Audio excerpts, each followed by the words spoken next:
Hey, everyone, and welcome to this episode of That Plant Life podcast, where we're encouraging you to stay rooted in wellness. I'm Dr. Nic, along with Rachel Renee, and we are so excited to be with you today. Before we dive in, I just want to remind you to like, follow, share, and subscribe on all of our social media platforms at That Plant Life podcast. So, last episode, we got into a deep conversation about friendship. Mm-hmm. And I was joking with Rachel. I was like, if we got paid for the amount of times that we said the word self awareness on that podcast, we would be rich. Right. And it just goes to show how important being self-aware is. So we decided to come back this episode and talk a little bit more about self-awareness and how it impacts all kinds of relationships in our lives and just our peace of mind and our well-being and our ability to move forward in life. But before we dive in, it is springtime, y'all, and you know Yes. what that means. It buy a new plant season. Right. So Rachel and I are super excited because this is the time where we go out to all of our favorite plant places, look around. Well, I don't know if Rachel does this, but I say I'm going to look around and not buy more plants, but that's just lip service mostly. Right. So, Rachel, what are you most excited about this spring concerning your plants and everything that's going on with your plant life? Mm-hmm. Well, I'm excited because I recently saw a boost in like a bunch of my plants' growth, and I mean, we're just entering into like the real true growing season, right?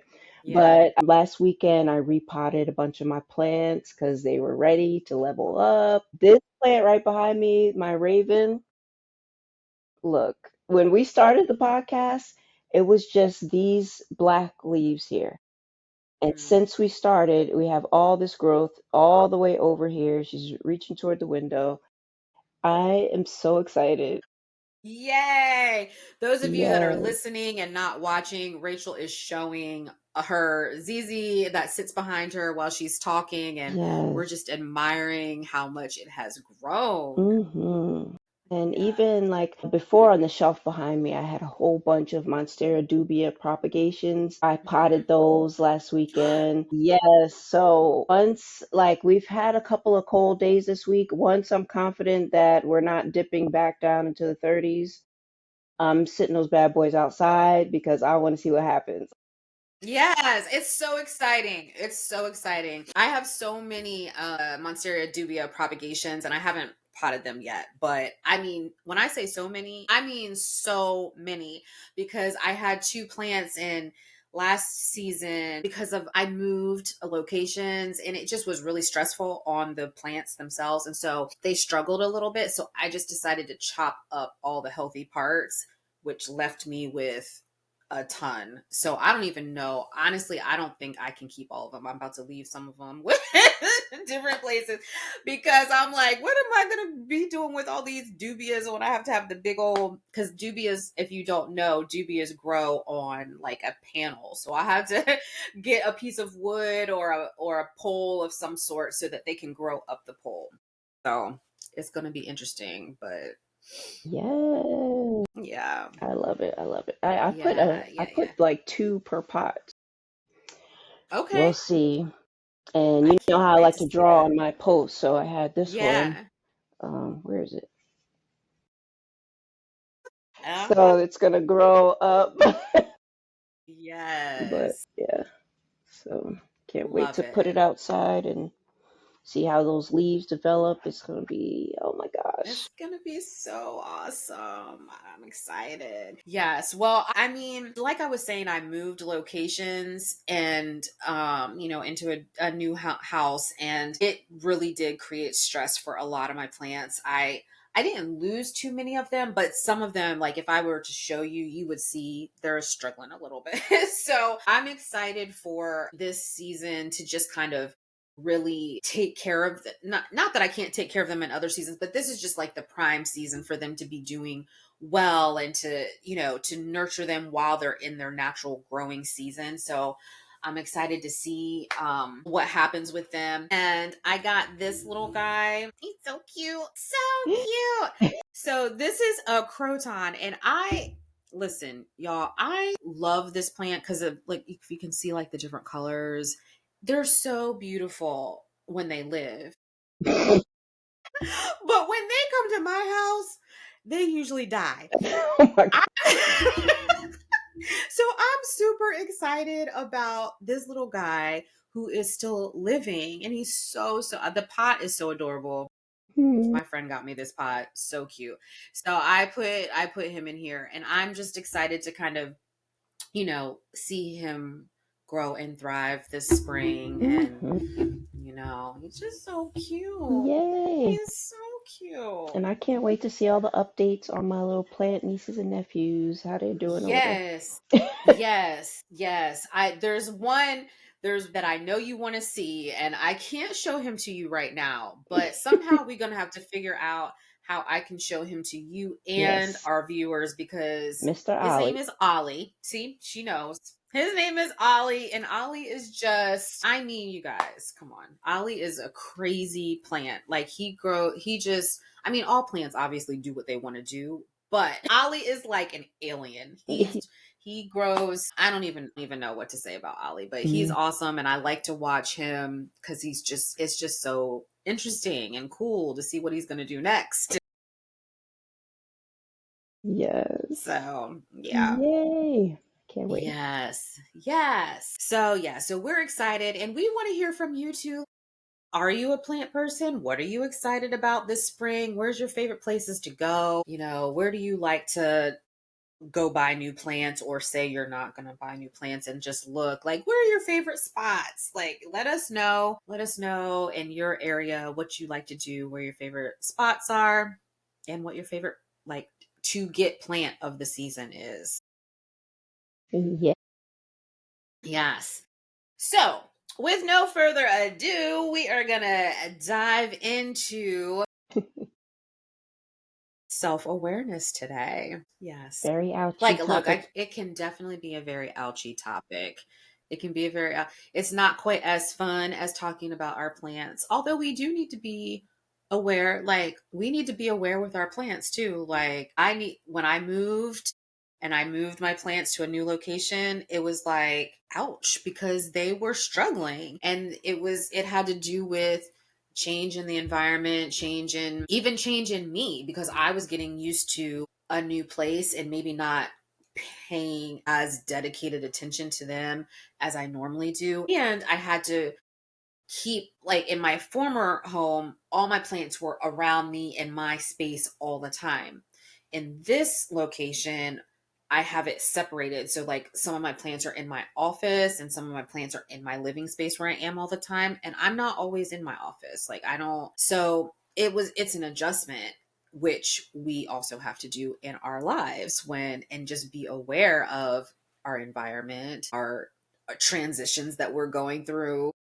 Any type, like, there's so many parallels just Right. right there, and what we need to do and how we need to be self-aware in order for us to develop and maintain healthy relationships. Hmm. Yeah, like I love how you just tied that in with plants because I'm thinking like, so I keep striking out with calatheas and Hoyas. I don't know, like, come on. Really? Like every time I bring a Hoya in here, like what the heck? And I finally like similar to you, like I had a couple Hoyas I got to replace the previous ones that I killed, and then they were doing really well until I moved. And then they Mm. left me as well. So it's easy Mm-hmm. to look at certain plants, especially calatheas, and be like, Yeah.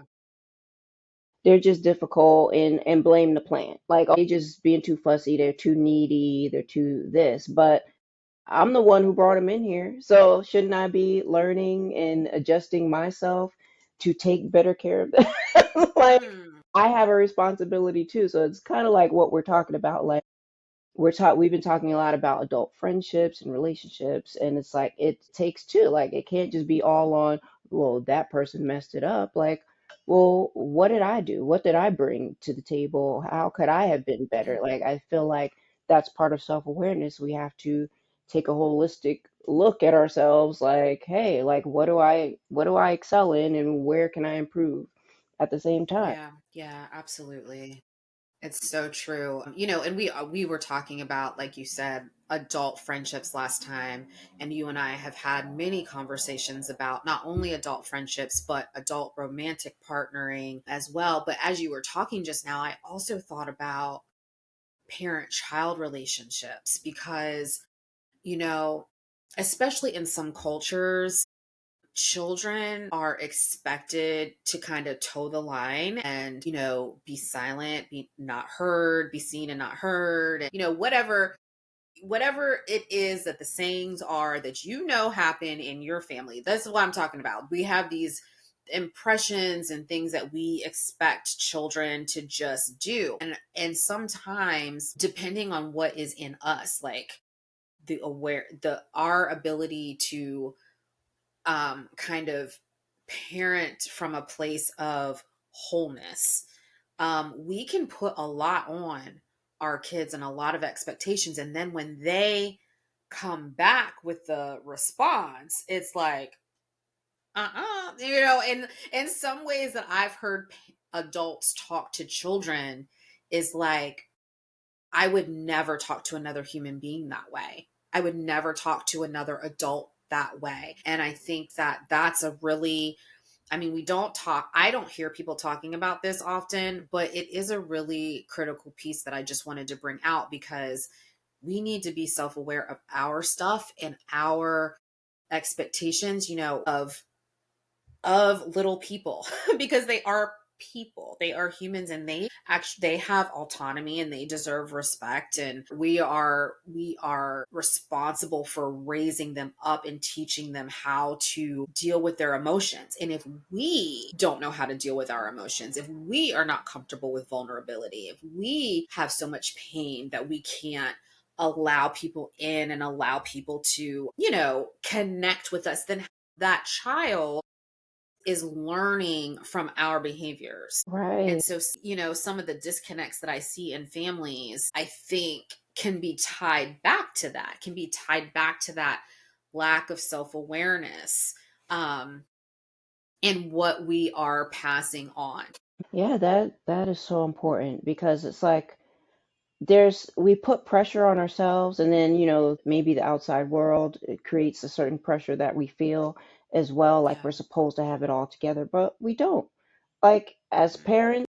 parents have to learn as well. Parents Yes. make mistakes, and I had to humble myself with my son, several times, and apologize, like, hey, I got it wrong. I'm sorry for how that affected you. I'm sorry for how this choice that I made affected you. I'm sorry for saying that. I didn't, if I made you feel, I think it's important that we can own that. And like you said, Mhm. across all of our relationships, can we take responsibility for how we're showing up, how we're impacting that thing? Like, we're having an experience of the other person, they're having an experience of us too. So Yeah. it's like, if we really value that relationship, like, are we looking at, okay, what experience am I giving the people in my life? Absolutely.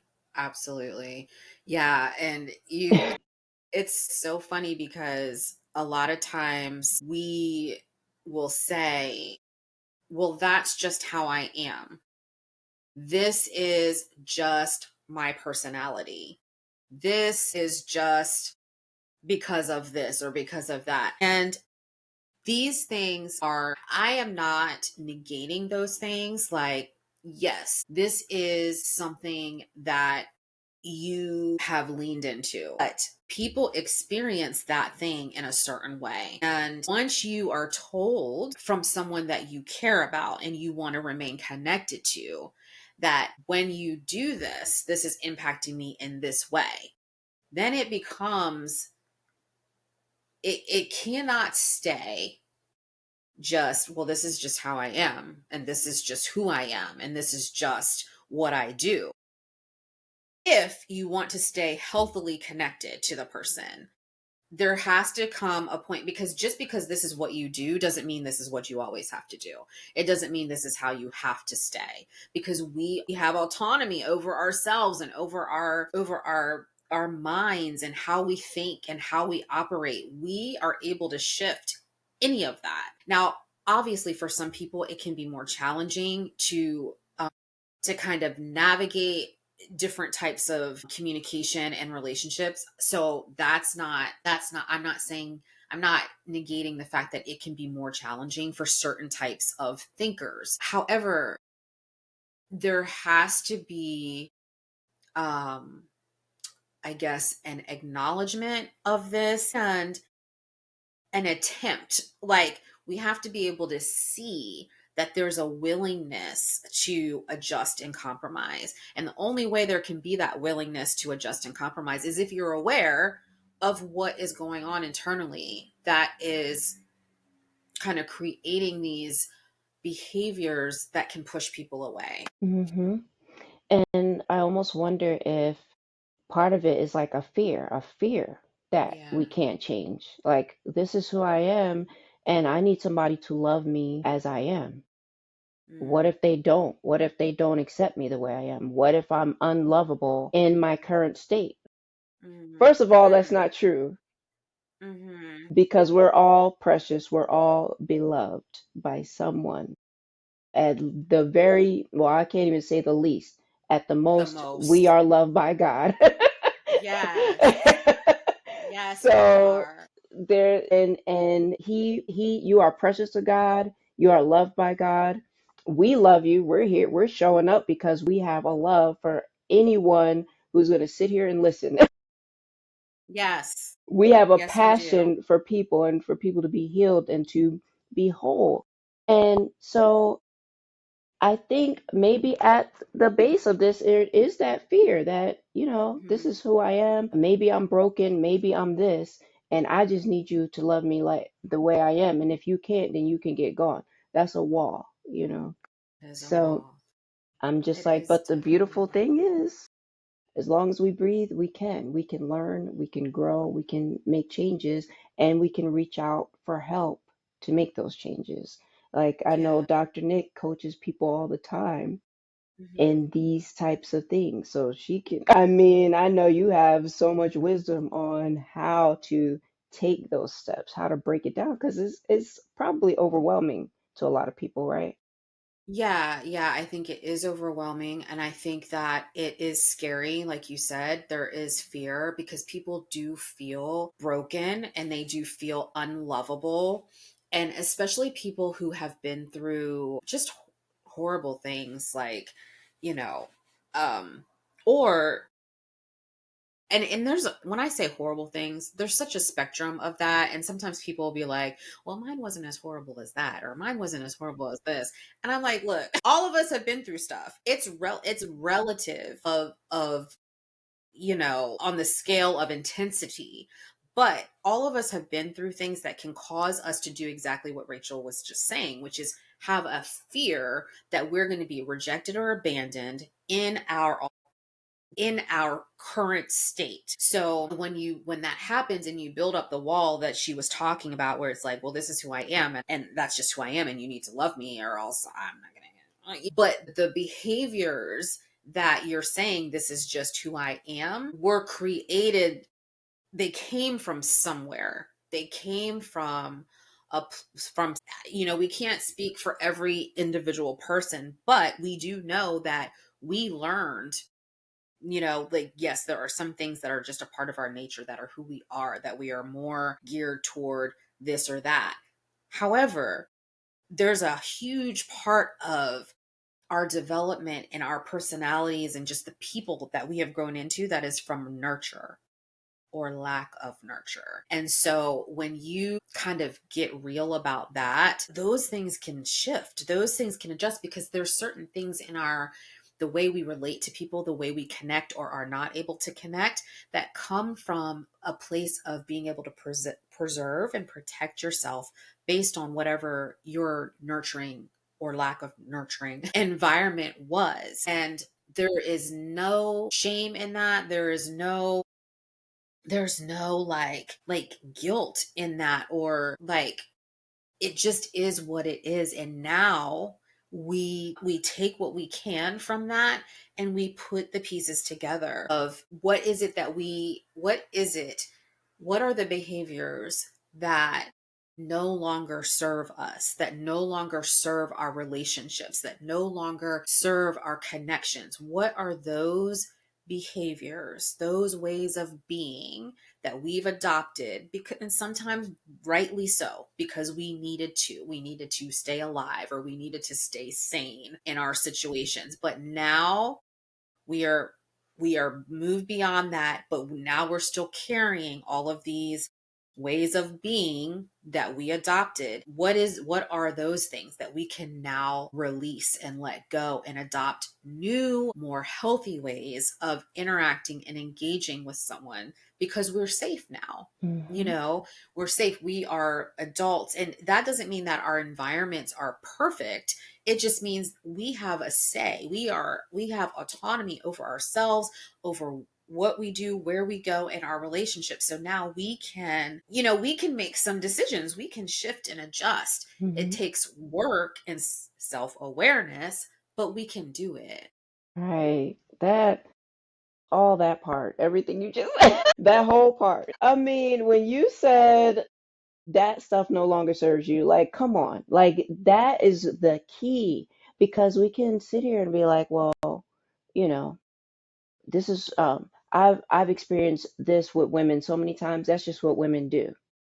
How is Mm, that serving you when you're feeling yeah. alone and you really want some friends in your life? Is that really serving you to hold so tightly to these beliefs, these negative beliefs about women?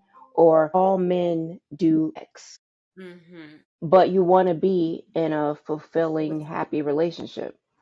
That, holding on to negative beliefs is not going to serve you in that pursuit of happiness in those areas. Like, you have to be able to approach someone and just get to know them, find out who they are and how they are, without having hmm all this cloud hanging over their head. hmm That's a self-awareness of, hey, I need to let go of some of these negative beliefs I have, because it's causing me to keep everybody out here, because I'm afraid of yeah. what they might do. I did that for such a long time. I was so afraid of rejection that if I met somebody I really liked, I'm like so like hyper vigilant over it that I'm like stressing out and probably causing them to then reject me because I'm being so weird. I had to deal with that. I had to realize, like, I'm so afraid of rejection that I'm just being too much. Yeah. I need to learn how to take a step back. And like you were saying too, we were talking about, I almost thought that that was something that was cemented into me because of Mm, how I grew up, the things I picked up along the way in my development. I thought that I was just going to be anxious. I'm just anxious. I'm just anxious in these relationships.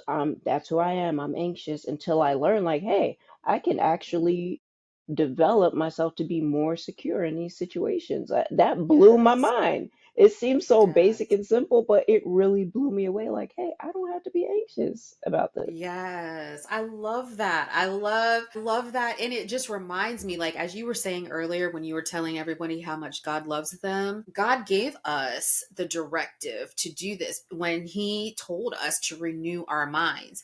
Now, it's challenging because in church, we don't often get taught how to do that. We say it a lot, renew your minds, because it's in the word. Like, renew your mind. But um it is the truth, and there are ways of doing that, and that is part of the whole self-awareness piece, because renewing your mind comes with knowing what's happening in your mind. Like, if you so for example, Rachel was just saying that she had this fear, that this fear of rejection and abandonment. So maybe she was acting in a certain way that would cause the fear and the rejection and the abandonment to come. Well, in order for her to shift that, she's got to understand the thought that's coming, and also understand that that doesn't have to be her thought. Like, you can take that thought of whatever she, if she said, they're never going to like the authentic me. They're never going to like my personality. They're never going to like my type of humor. They're never going to like the way I do X, Y, and Z.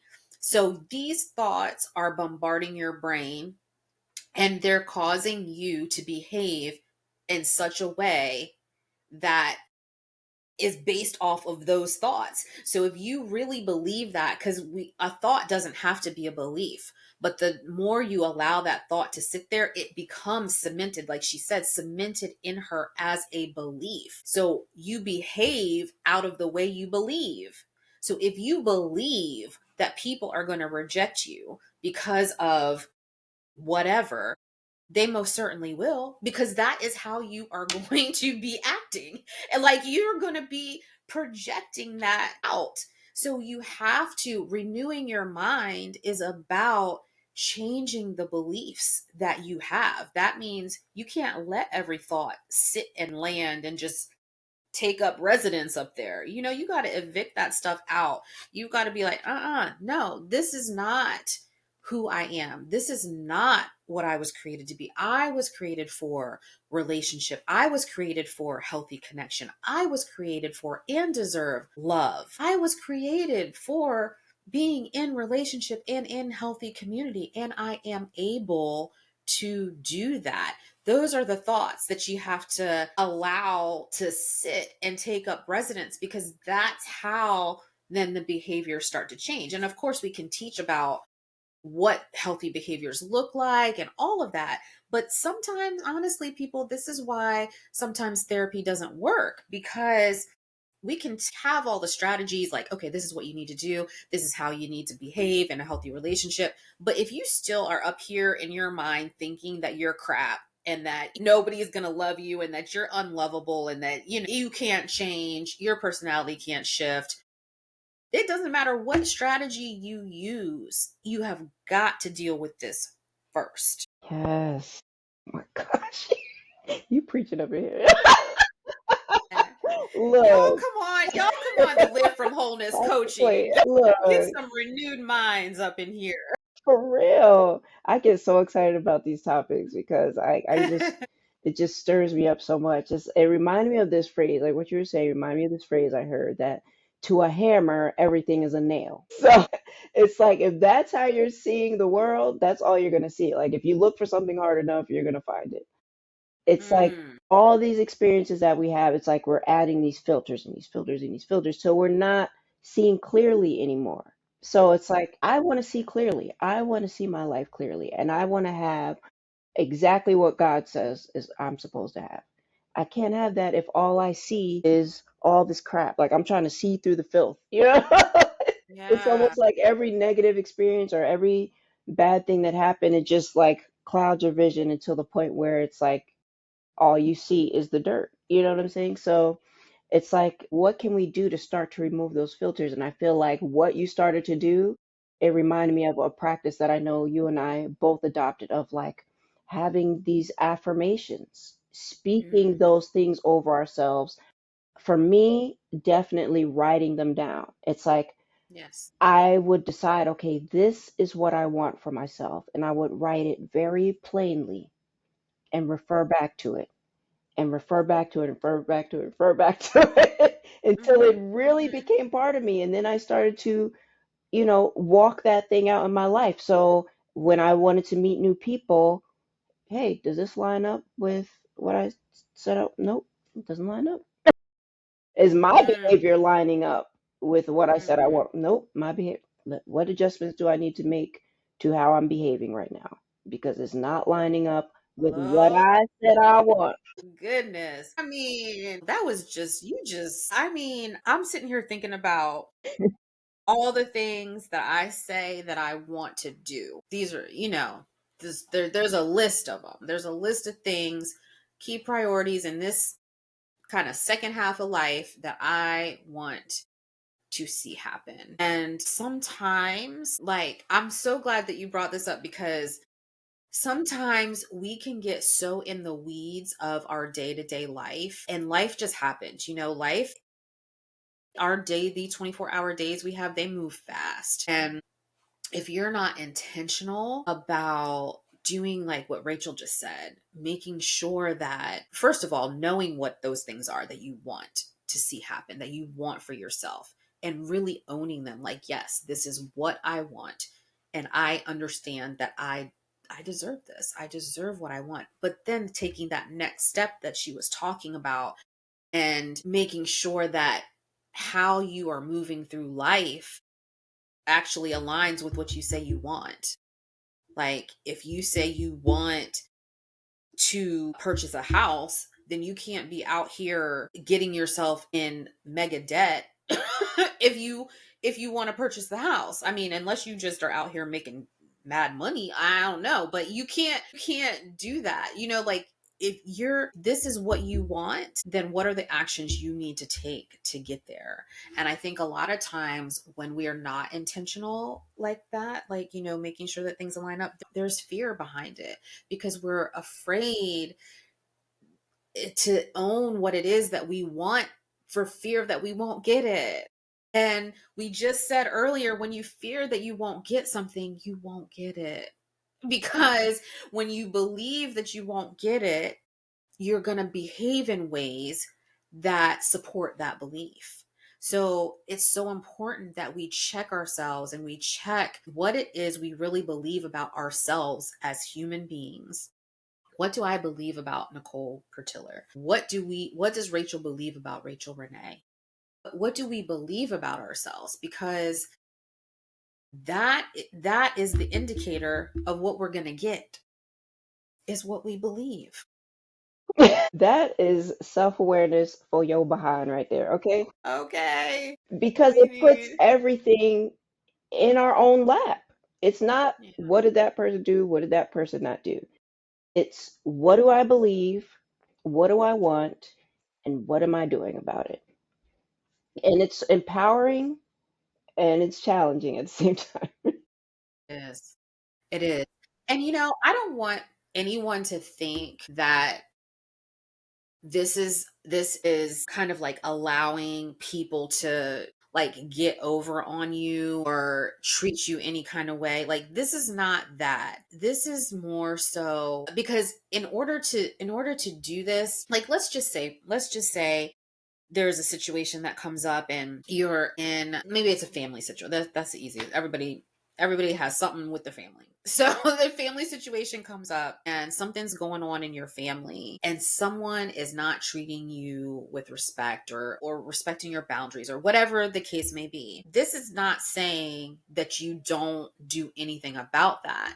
What it's saying is you are self-aware enough to understand that your boundaries are being crossed.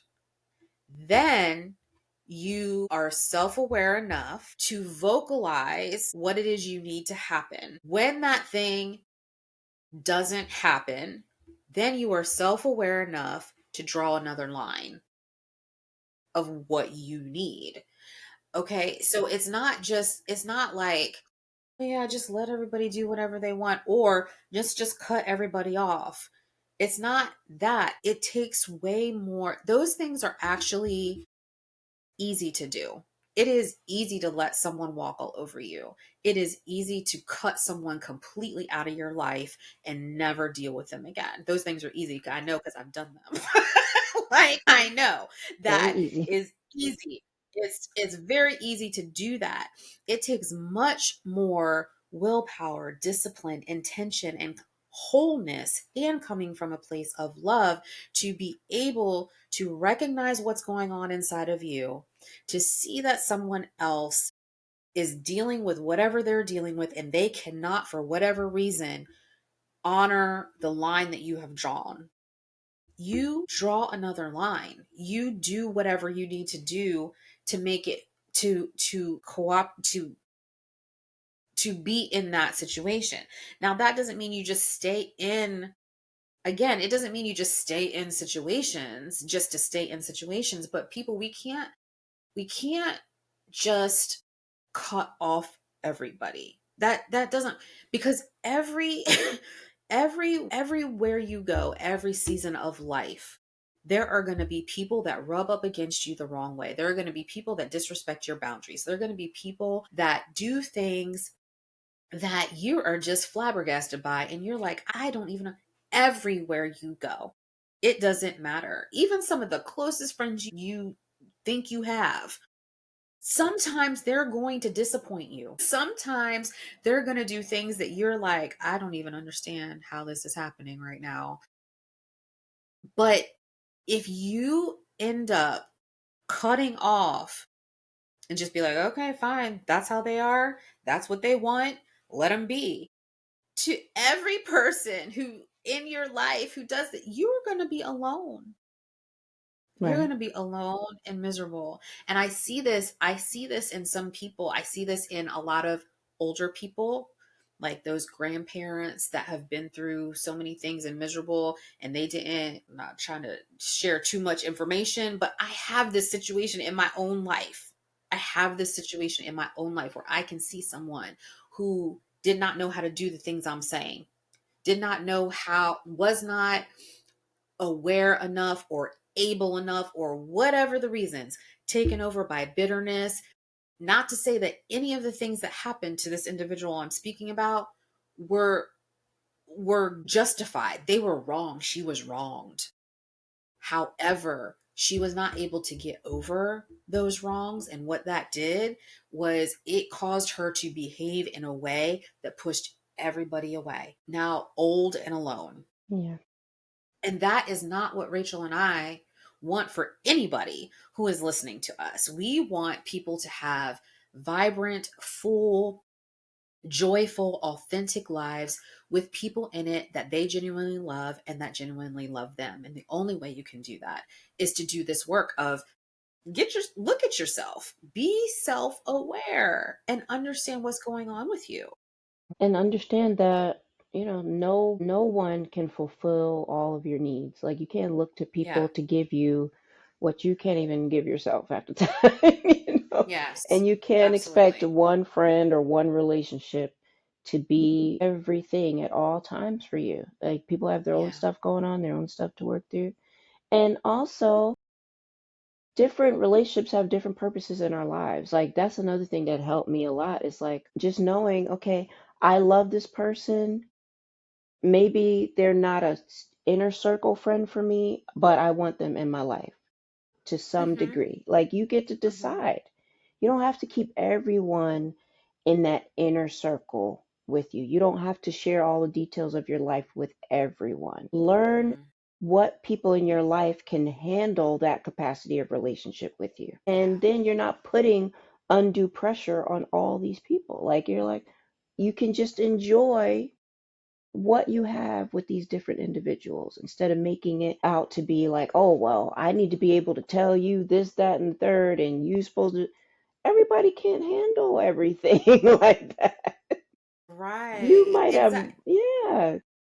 It's so true. And I'm serious about my boundaries and my levels and my like I mean, I was just talking to someone and they were making fun of me about like I call it, if you go on a trip with somebody, like a vacation where you're going to go to a cabin or something and you guys are just, or the beach resort or whatever. I'm sorry, but I can't go on it to a cabin trip or on a hotel beach excursion whatever with any of my friends. No, I'm not doing it. There's only certain people that I care to spend that type of intimate time with, and I'm serious about that because I'm serious about my peace and I'm serious about the relationship. If I feel like going on a trip like that with a certain person is going to cause some unnecessary stress or angst for me or them, or just me, like I don't know what it's going to do for them, but I know that there's going to be something for me. I'm not going. That doesn't mean I'm cutting them out of my life. It just means I'm not going on vacation with you. You know what I'm saying? And I'm very serious about that. I'm very serious about the type of access I allow to certain levels of my life. And it doesn't mean that someone is better or worse or whatever. And you may have had a lot of access 20 years ago, but you don't today. And that's okay. Or vice versa. Like maybe I wasn't so close to you back then and I am now. You have to be able to be okay with the ebbs and flows of life and the ebbs and flows of relationship like that. It's okay because we grow and evolve and we change. I'm thinking about like married folks now. Like obviously, like I met this married couple they go to my church. They are so cute. They have been married for so long. And the wife the other day was telling me this story. She does not, she's getting ready to go to Israel on like this Israeli tour or something to see all the like historic sites. And somebody else who was in the conversation was like, "Is Mr. Mike going?" That's her husband. She's like, "Oh no, I don't go. I'm not going." She was like, "I'm not going with Mike on this trip. No." And she was so serious. But you know what? These people have been married for longer than I have been alive. And they got grandkids. She knows. She's like, "No, no, he's not going with me." And it was okay. And he's probably okay with that too, because they just know. And that's what I'm saying. Like, for whatever reason, I didn't ask her all the details of why Mr. Mike is not going to Israel, but it works. And that is a level of self-awareness and comfortability and peace with who I am and who we all are that I want us to be able to get to, Yeah. because there's nothing wrong with that. She loves that man. He loves her. I see it. It has nothing to do with any of that. And there's no offense in it at Mm. all. It just is what it is. What I love, what I'm hearing and what we're saying is also about the ability to create the life that we want. We get to Yeah. choose. We get to choose. That is a powerful Hmm. thing. We get Yeah. to choose how we want our relationships to be, how we want our friendships to be. And we can make much better and more powerful choices the healthier that we are, the more self-aware Hmm.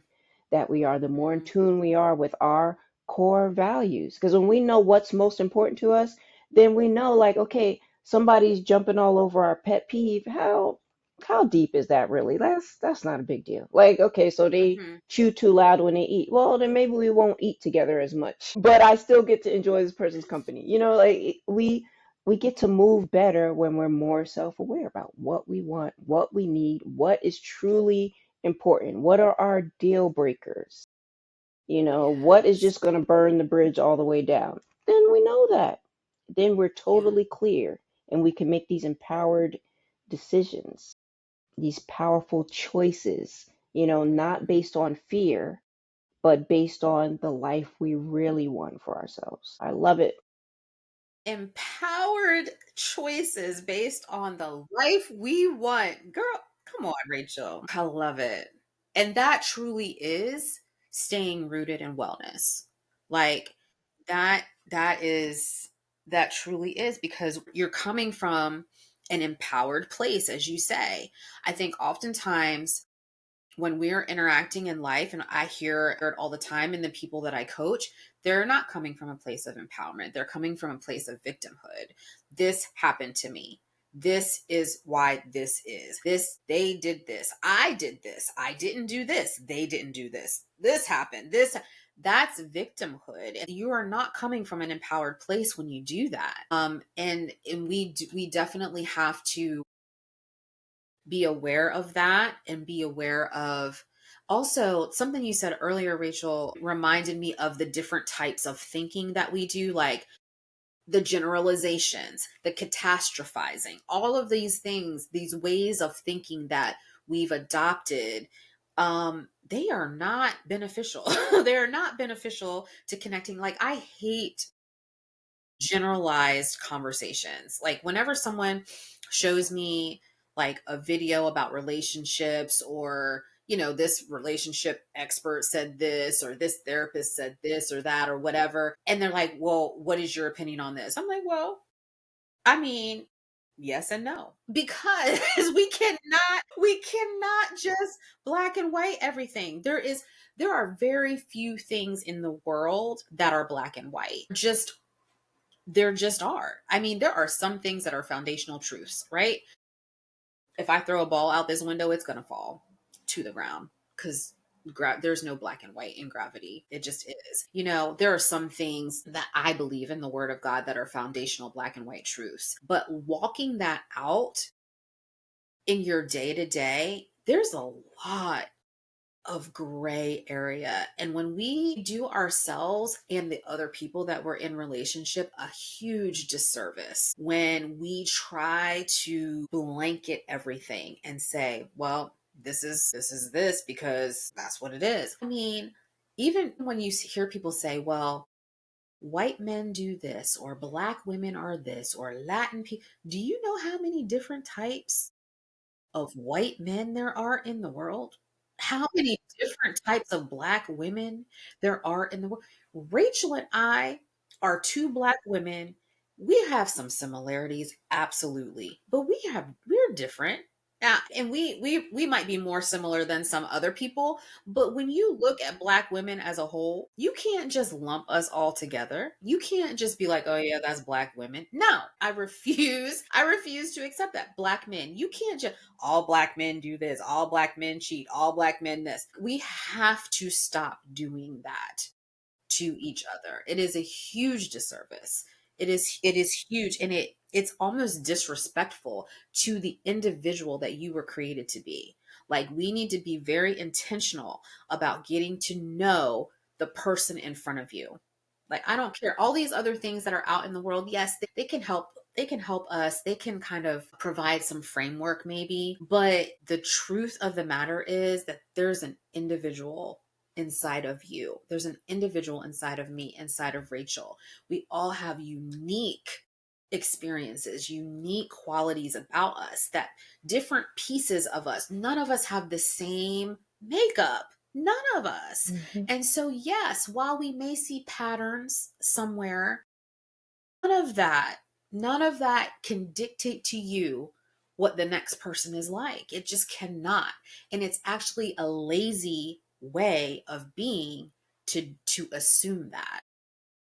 Yes, and that is, you just jumped into one of my major pet peeves of Mm. anybody try to put me in a category with other people. Like, Yes. no, you, Yes. if you want to get to know me and be in my life, you will learn me as an individual because trying to interpret me through all these other people is just not, it's not gonna work for me Mm-mm. because I've spent a lot of time with my alone with my thoughts, developing myself. It is. It's an insult to me, honestly, Yeah. to approach me as if I'm like every other woman you've met, or every other black woman you met, or every other person who looks like me that you've met. That's not cool. That's disrespectful. I take it as Yes, disrespect. it is disrespect.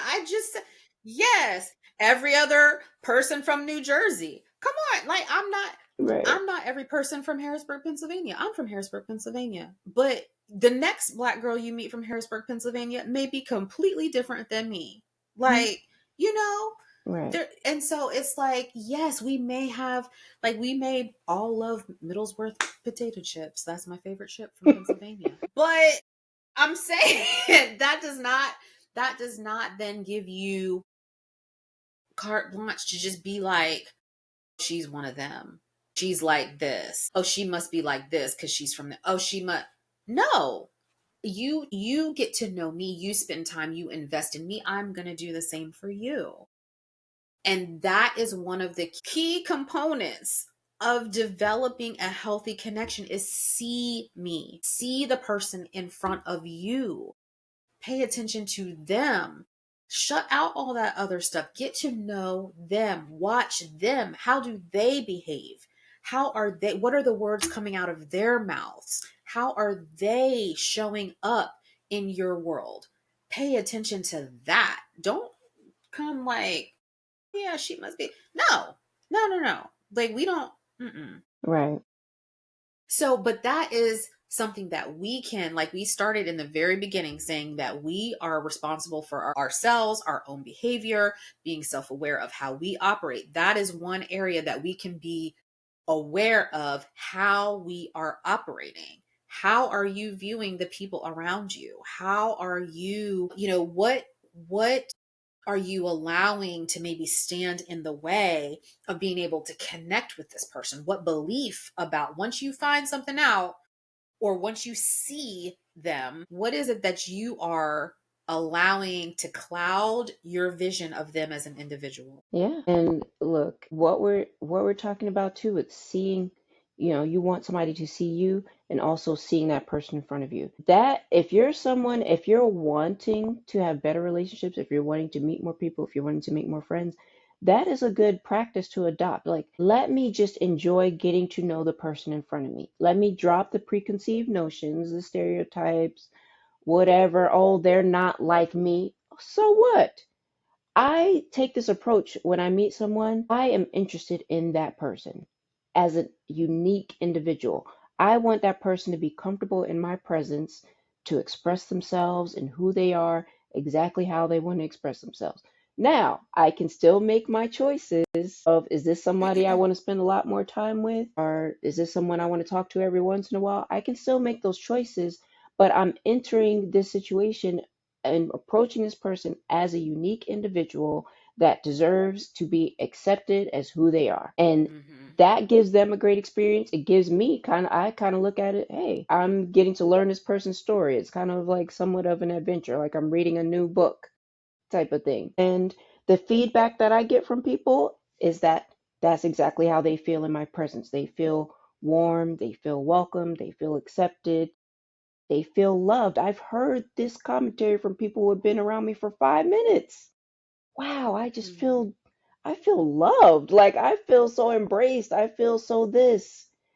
Yeah. If that's the experience you want people to have with you, or if you're wanting to attract more people to you, try this approach of dropping all this. Well, all these people are like this, or this, are they? I don't know. They look like what? What experience do you want to have? What do you want Hmm. to attract in your life? Hmm. Yeah. Yeah.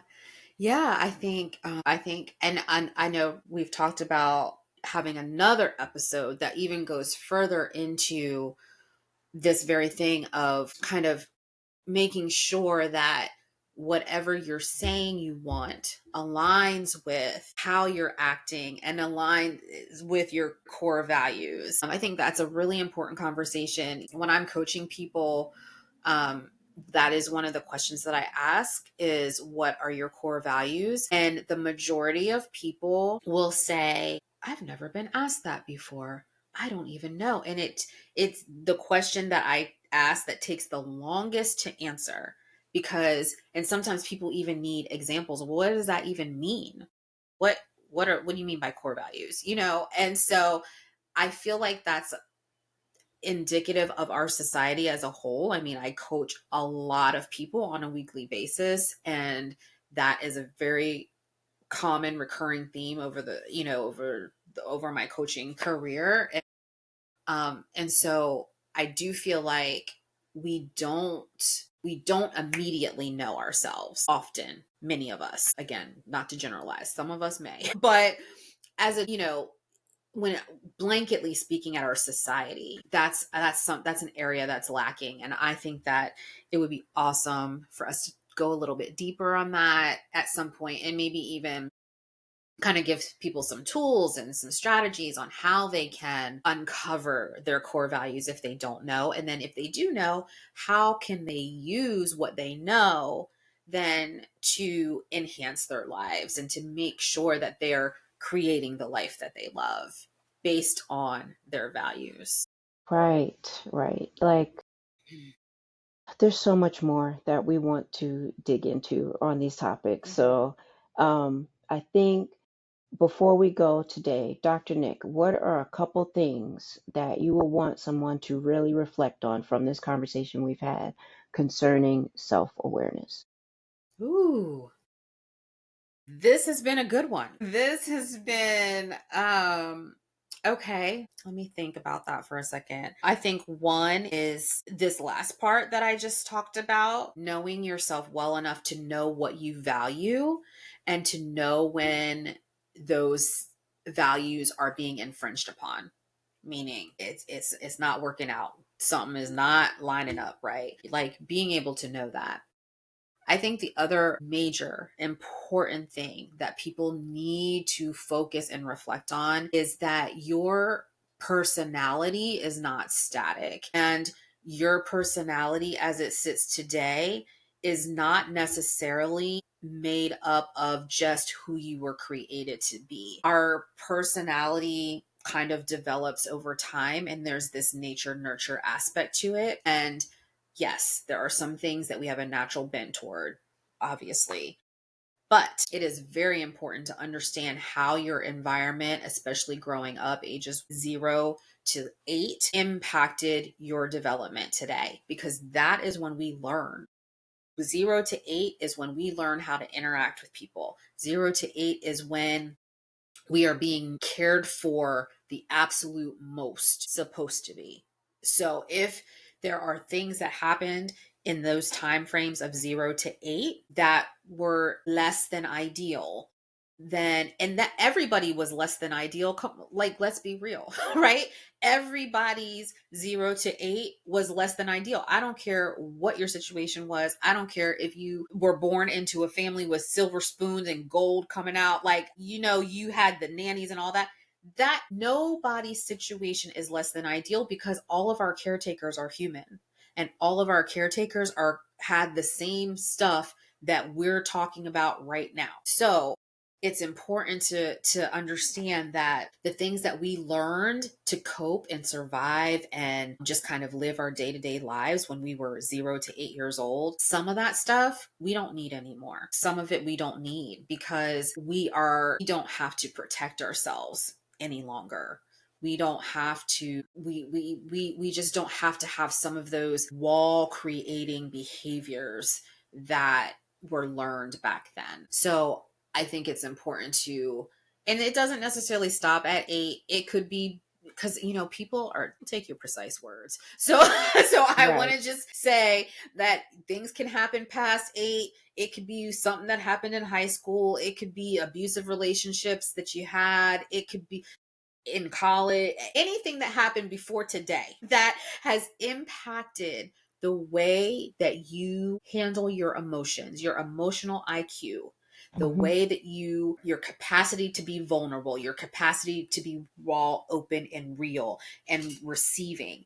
Anything that happened before today that you no longer need and is not serving your relationships. Those are things I want you to begin to reflect on, and to begin to, if you need somebody to help work through that and you don't have a therapist, find one, find a coach, find, some to be able to process some of this stuff with, because it's very important to begin to release some of that stuff. And I think the third kind of critical thing that I want people to understand and kind of reflect upon is, Rachel, what you were talking about. Well, I guess we both touched on it, but the levels of relationship, like, everybody doesn't need to be in your inner circle. And so you don't have to be an open book and allow everybody in. And you don't need to be a closed walled in person and allow no one in.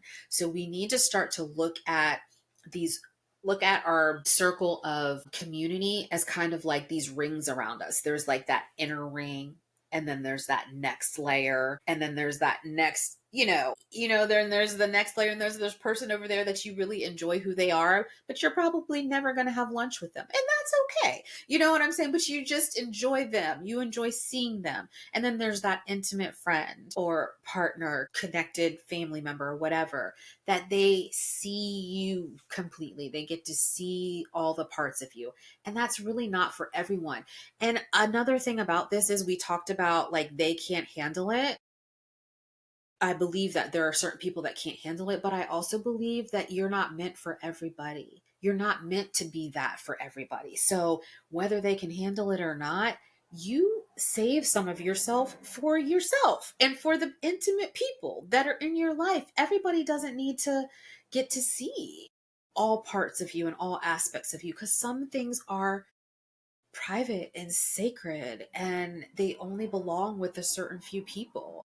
That's how I view it. And I feel like that's one of the safest ways to operate in the world that we live in. So those are my three.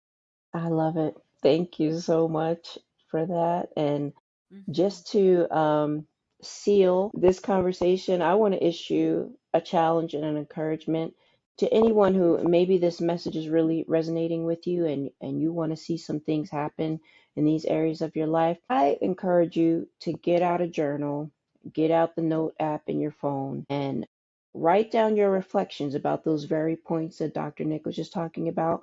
Write down your answers to those questions that she was sharing. And also, I would encourage you to write down maybe in three really important areas of your life. Write down your vision of what you want to see in your life in those Mhm. areas. So, and I just really thank you all for joining us in this conversation. We love this. We want to see those around us, those in our realm of influence. We want to see you thrive, just like these plants. We want to see you Yes. thrive. So thank you. Remember, please like, share, and subscribe at That Plant Life Podcast across social media. And remember to stay rooted in wellness. Until next time.